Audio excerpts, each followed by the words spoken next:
في ناس كتير مش بتسكت عشان مش فارق لها، بالعكس دي بتسكت عشان فارق لها بزيادة، عشان تعبت من الشرح والتبرير، تعبت من سوء الفهم، تعبت من الإحساس إن كل مواجهة ممكن تخسرها أو تخسرها حد. فبنسكت، نزعل ونسكت، نتضايق ونسكت، نتكسر ونسكت، ونقول مش مستاهلة، مع إن الحقيقة في حاجات كتيرة كانت تستاهل جدا، بس إحنا ما بقيناش عندنا لا طاقة نحارب عشان نفهم حد، ولا نبذل مجهود عشان نحافظ على اللي قدامنا. أنا نوران عطلة، ودي مساحة آمنة.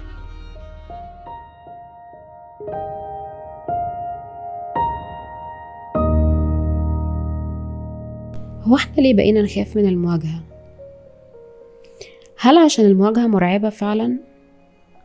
ولا علشان الخطوة اللي بعد المواجهة؟ يعني مثلا لو اتكلمت عن نفسي، كان في موقف حصل من فترة كنت بتكلم فيه مع أختي، وهي قالت لي على حاجة معينة، وأنا فضلت عايشة حالة دينايل، إنكار تام للحقيقة. ما كنتش عايزة أواجه الواقع اللي هي قالتهولي، يمكن عشان في أمل، يمكن عشان صدمة، يمكن عشان خوف، ممكن حاجات كتيرة قوي. بس في الآخر هي المواجهة لابد منها، لأنه ده واقع ودي حقيقة. في أوقات كتيرة قوي بنمر بأحداث، الأحداث دي هي واقع انت لازم تعدي بيه، وما ينفعش تغيره، وما ينفعش تتمنى انه اكيد هتتمنى انه يتغير، بس ما ينفعش انك تعمل حاجة معينة عشان الواقع ده يتغير.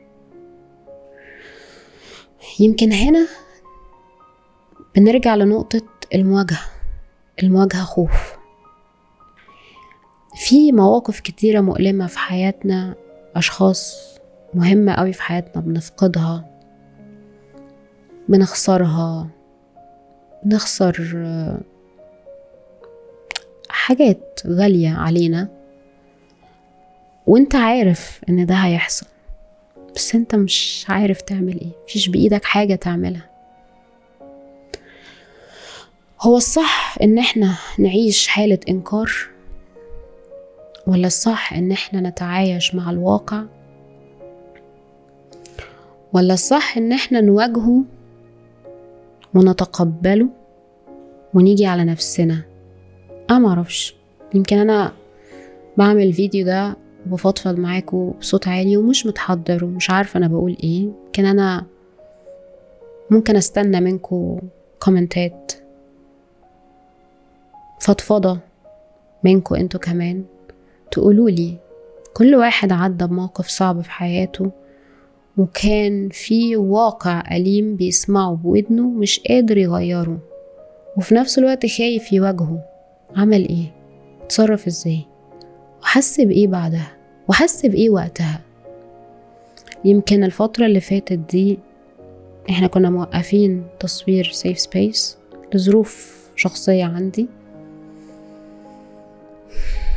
ورجعنا تاني عشان يمكن في سيف سبيس تعودت ان انا اخلق مساحة امنة بيني وبين الناس اللي بتتابعني وجمهوري، ان هما يتكلموا ويفضفضوا. مش لازم في الاستوديو، مش لازم ضيف يجي يتكلم، ممكن تكتبولي تقولولي انتوا حسيتوا بايه. يمكن انا كمان لما كنت بتكلم في الاول ان سيف سبيس ده هيبقى اكبر ثيرابي ليا، انه هي فضفضة، مساحة للفضفضة. ويمكن اي حاجة انا بمر بيها، تجربة شخصية، موقف، أزمة، أنا بحاول أوصلها لكم ونتكلم فيها مع بعض، عشان الناس يمكن تحس وتتعلم أو تستفيد أو تتجنب أو تتخطى كل المشاعر السلبية دي.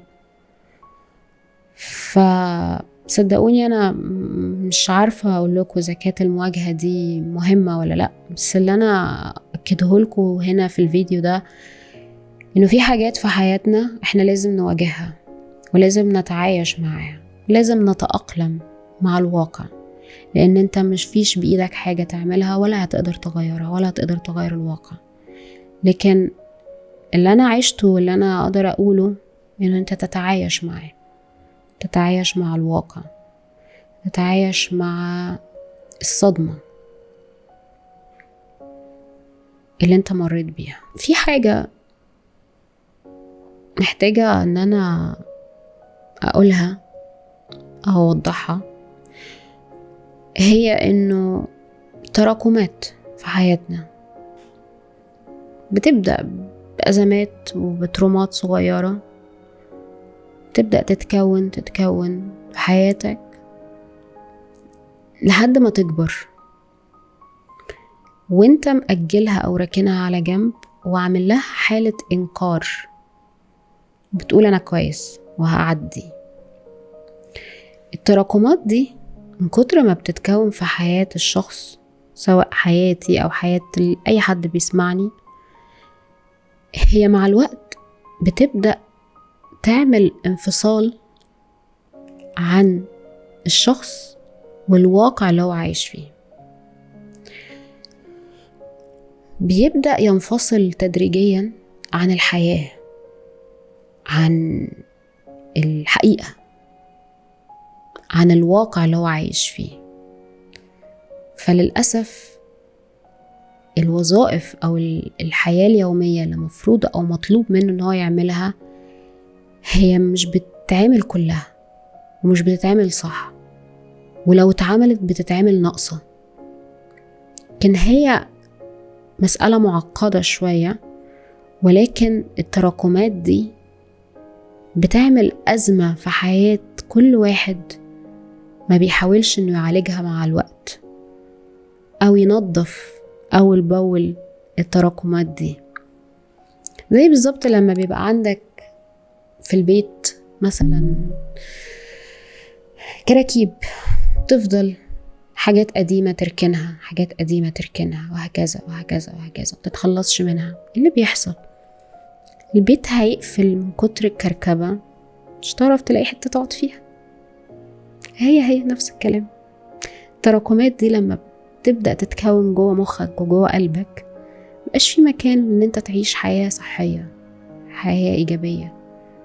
لا نفسك بتبقى سليمة ولا جسمك بيبقى سليم. عشان كده مهم قوي ان احنا نفضي اول باول ونبعد عن التراكمات ونعالجها ونعبر عنها. في النهاية السكوت والتجاهل مش دايما نضج، وأوقات كتير بيبقى خوف من المجهول. ويمكن بعض الحاجات ما كانتش محتاجة حلول كبيرة منك، يمكن كانت محتاجة حد يعترف ويواجه الحقيقة بدري شوية. أنا نوران عطلة، ودي كانت مساحة آمنة.